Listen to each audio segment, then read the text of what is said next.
So the season 2 finale of Daredevil Born Again didn't just end on a cliffhanger. It basically set the stage for a mystery-packed season 3 with multiple threads that could reshape the street level side of the MCU. The biggest twist of course is Matt Murdock publicly revealing that he is Daredevil. That moment alone changes everything. It exposes Wilson Fisk for who he truly is, brings down his empire and saves New York City.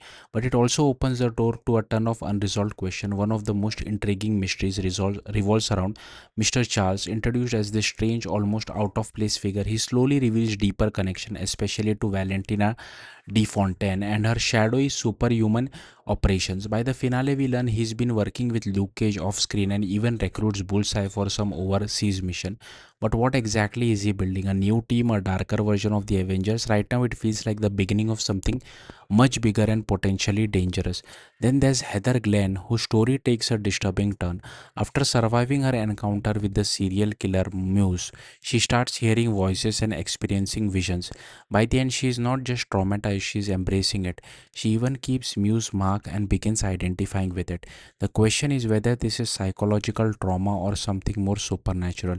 If the show leans into the comics where Muse's spirit influences others from beyond the grave, Heather could become one of the most unsettling villains yet. Another glaring question is the absence of Spider Man. With Fisk actively targeting vigilantes across New York, it's hard to ignore that the city's most famous street level hero is nowhere to be seen. Given how closely Daredevil and Spider Man are tied in both tone and setting, his absence feels intentional, like something the MCU is saving for a bigger crossover or reveal down the line. And then there's Fisk himself. After brutally killing protesters in one of the most shocking scenes of the season, how does he just walk away? There are witnesses, there's history. This is a man who's already been taken down before, yet somehow he avoids prison again. Whether it's political influence, legal manipulation, or something even more calculated, season 3 has to address how justice continues to slip through his fingers. On the flip side, Matt Murdock ends up behind bar, which raises another major question. Why didn't the governor pardon him? He literally exposed Fisk and saved the city, yet he's treated like the criminal while Fisk escapes. It doesn't quite add up, and it suggests there's something bigger happening behind the scene, possibly a long term strategy or a deeper conspiracy. And finally, with Daredevil locked away, who protects Hell's Kitchen? Matt has allies from Frank Castle to Jessica Jones, but someone has to step up in his absence.